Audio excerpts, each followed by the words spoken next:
തിരുവനന്തപുരത്തെ സംഘർഷങ്ങളുടെ പശ്ചാത്തലത്തിൽ മുഖ്യമന്ത്രിയെ വിളിച്ചുവരുത്തിയ ഗവർണറുടെ നടപടിയെ ചോദ്യം ചെയ്ത് സിപിഎം. കൂടിക്കാഴ്ചയ്ക്ക് ശേഷം അക്കാര്യം ട്വീറ്റ് ചെയ്തത് ഫെഡറൽ സംവിധാനത്തെ ദുർബലപ്പെടുത്തുന്ന സമീപനമാണെന്ന് സംസ്ഥാന സെക്രട്ടറി കോടിയേരി ബാലകൃഷ്ണൻ കുറ്റപ്പെടുത്തി.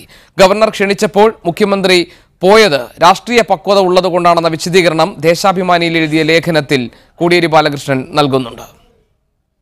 മുഖ്യമന്ത്രി പിണറായി വിജയനെ ഗവർണർ വിളിച്ചു വരുത്തിയതിനെ നേരിട്ട് വിമർശിക്കുന്നില്ലെങ്കിലും അക്കാര്യം ട്വിറ്ററിലൂടെ പങ്കുവച്ചതാണ് സിപിഎം നേതൃത്വത്തെ ചൊടിപ്പിച്ചിരിക്കുന്നത്.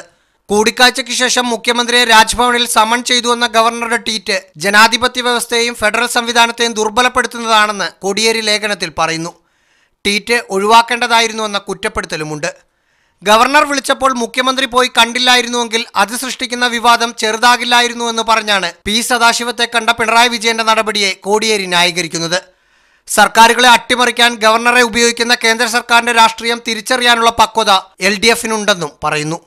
എന്നാൽ ഗവർണറെ പിന്തുണയ്ക്കുകയാണ് സ്പീക്കർ ചെയ്തത്. ഞാൻ മനസ്സിലാക്കുന്നത് കേരളത്തിലുണ്ടായ ചില പ്രത്യേക പ്രശ്നങ്ങളെ സംബന്ധിച്ച് കൃത്യമായ വിവരങ്ങൾ മനസ്സിലാക്കാൻ ഗവർണർ മുഖ്യമന്ത്രിയോട് ചില വിവരങ്ങൾ ആരാനും അത് തെറ്റില്ല.